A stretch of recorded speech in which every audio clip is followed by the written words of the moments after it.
Um, Steve, can you hear me? I think, yeah. Ah, you've come back, yeah. Can you hear me now, Steve? I think you've come back on. Yeah, I can hear you, Francis, yeah. Okay. Steve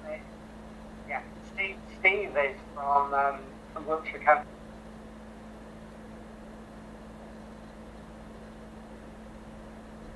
County Council. He came to a seminar we did a couple of weeks ago on engagement in the digital age, and we found that when he was there, he was actually doing many of the things that we were talking about in Wiltshire itself. So what I'd like to do is perhaps get him to talk about how he's been engaging community, developing local partnerships between a community and the local authority himself in Wiltshire. So Steve, would you like to tell us about that? Yes, of course I would. Yeah, I work for Wiltshire Council, which for people who are watching from overseas is one of the largest councils in Wiltshire, in the country, in the UK. And we developed some local democratic arrangements to give local people the opportunity to influence local decisions. And that was running quite successfully, but we realised, within, I guess, a year or two, that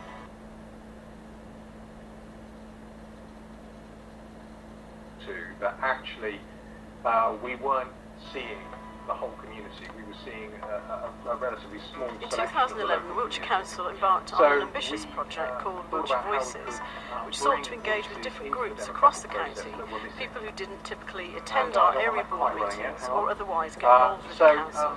The first film developed a methodology that we call the Wiltshire Voices, and the idea of that is to make sure that all sections of the local community are able to have a voice in the democratic process, because if we don't do that, then the scarce resources that we have available will be targeted at those who need them least.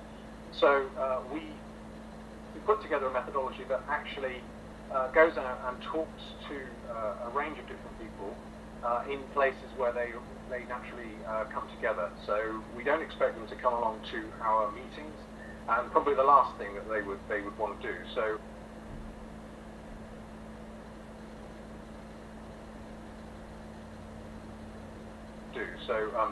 we went out to meet with groups, and we worked with 12 groups in Wiltshire, and you can find all the details, and I'll give you this link later on our website, which is missingvoices.org.uk. We work with people with learning disabilities. We work with the Army mums. We worked with people who are blind, people who've had stroke, people with dementia. We worked with gypsy travellers, people who live on our canal. So a whole range of different people who just don't turn up at our meetings. And the idea of the methodology is that we bring together the people themselves, and we identify a champion from the local community that we're targeting. And that means that the whole film and the narrative is a co-production with the group themselves. So we identify the champion, and then we meet with each group in various situations that they themselves convene. And there have been different approaches used with different groups. With the Army mums, for example, they wanted to do some cookery classes, so we organised some cookery classes. They came along, and after we'd done a bit of the cookery, we talked to them about their lives. And we ran, with each of the films we made, we did a series of focus groups, and from those focus groups, we identified common themes, because we were keen that the digital stories were not just individual stories. We wanted them to actually reflect the concerns shared by a broader section of that community. So we did a series of workshops over, with this particular film with the Army Wives, we did it over a period of about 6 months, and that involved building up trust, understanding the community, working around their lives rather than our lives, our 9 to 5 lives. And we captured the narratives, first of all, in note form, and then we turned those notes into questions, which we used in a documentary. And the documentary then captures issues that are common to all of the majority of this community, and the film itself, which we then produced as a result of that, just tells the story of the Army Wives from their own perspective, in their own words. It's not mediated. There are no council officers. There are no officials explaining why things aren't as good as they would like them to be. They are just the voices of the group themselves. And the idea of the films is that we want to generate empathy with the wider community, so people can understand the concerns of those missing voices, those concerns of those groups that are marginalised in our society, understand them better, and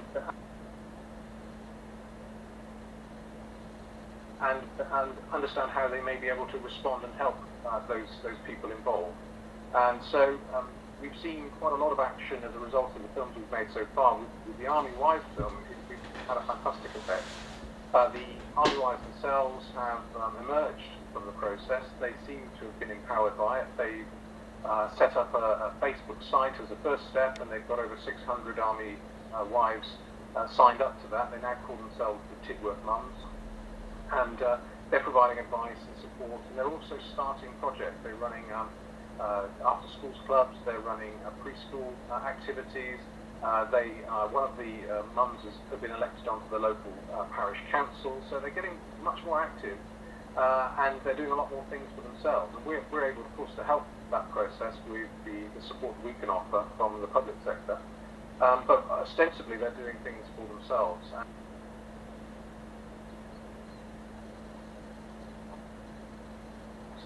And we've been really pleased because what has happened is that they've done so much for themselves that the MOD have taken up this, the Ministry of Defence have taken up this initiative, and they invited the Tidworth mums up to Whitehall, up to the Houses of Parliament to meet with the MOD to talk about how they could replicate some of the successes that they've achieved in other garrison towns across the UK. So that's just the example of one film that we made with one group. We've made, we've made 10 films, 10 films so far, 2 currently in production.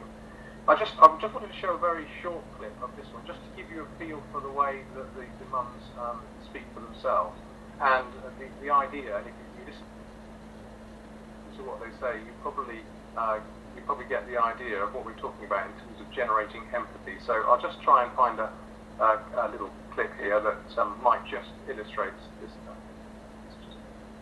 Let's just take 1 second. I'll find the right. Lives and experiences of women at Tidworth Garrison in Wiltshire. It's called To Meet Many Wives. I was very isolated. Right, it's just going to come up now.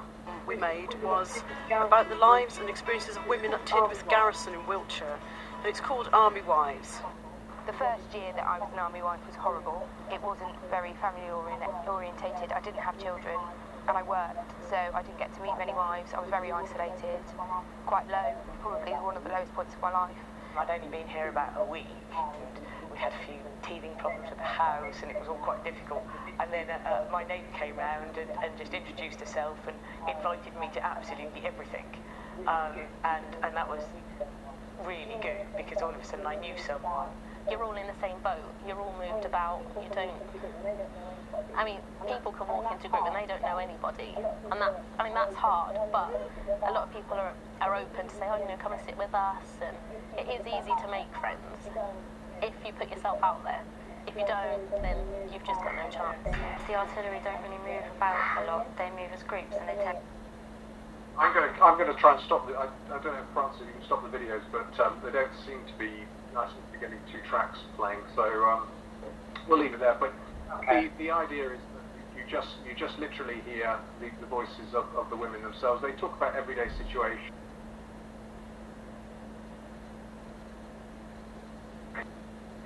A range of problems and issues that they encounter in their everyday lives, and these issues are we then use those issues as the sort of subject of action planning with the group after the films have been done. So the films, although they're quite interesting, are a starting point in the process of trying to actually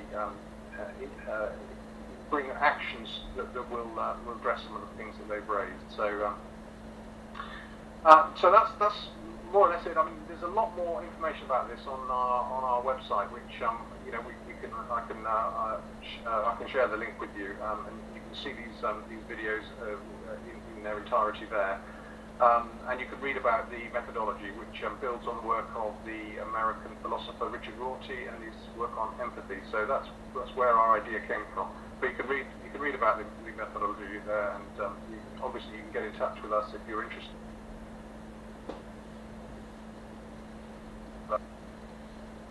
If you're interested or you want to do something similar, then you can talk to us and we can give you advice or help if you want to do something like it. So I'll leave it there, shall I, Francis?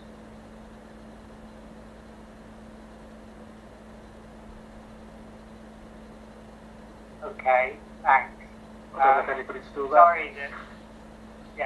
Sorry you've got a couple Is anybody on problem was at my end. I couldn't actually see the video. And so I didn't know whether it was playing or not. But anyhow, I hope you got a drift of that.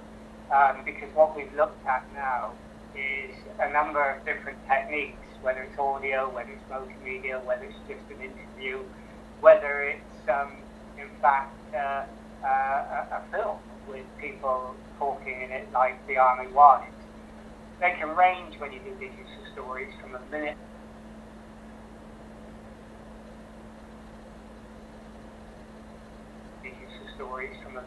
interview, which is just a camera or to a microphone, to a fairly complex 5-minuter maybe, which has got other multimedia material in it.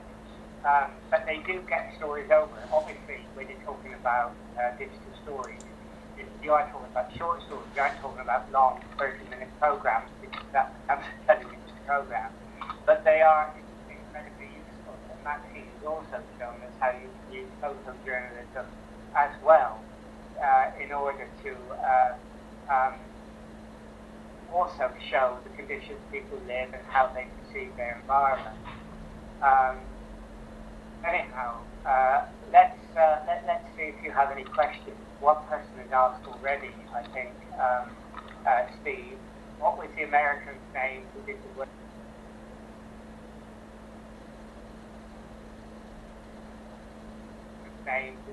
On empathy?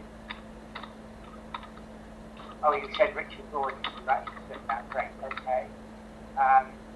Was that the inspiration? Yeah, it was Richard Gordon behind you doing that, Steve? Actually, someone reading that. Yeah, I'd been reading it as part of some studies I was doing, and it was a piece of work he did right at the end of his life. After he'd been diagnosed with cancer, he reflected on a year's lifetimes spent sort of on philosophical questions, and he concluded that actually it's through empathy that we achieve social policy advances rather than sort of empirical and rational studies. So it was a rather radical thought at the time. But I like the idea of empathy as a way of motivating action, and that's what appealed to me.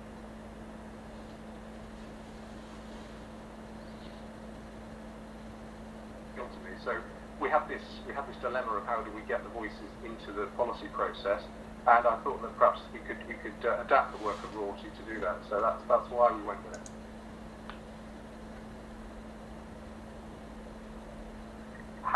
What's been the effect of it on people who listen to it within Wiltshire County Council? I mean, in terms of councillors and officers, has it had an effect that an empirical and quantitative survey would not have had? Absolutely, I think so. I mean, I think the primary thing I think it's done, which we probably didn't expect when we started, was the real empowerment. I mean, we worked with the Army Wives, and when we first engaged with them, they were very nervous about getting involved with the council in any way. And by the end of the process, you know, we have to do rather little in terms of interventions, because they are absolutely flying, and they're sort of, you know, setting up all sorts of projects for themselves. So it did certainly unleash their potential of those people, and it has sort of maximised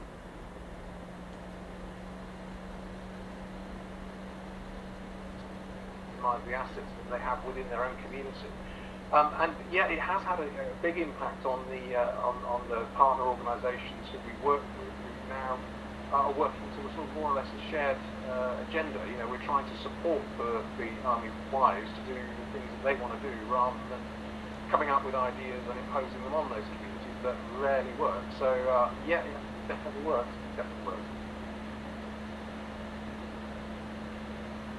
I mean, how can you sort of identify any outputs in terms of policy outcomes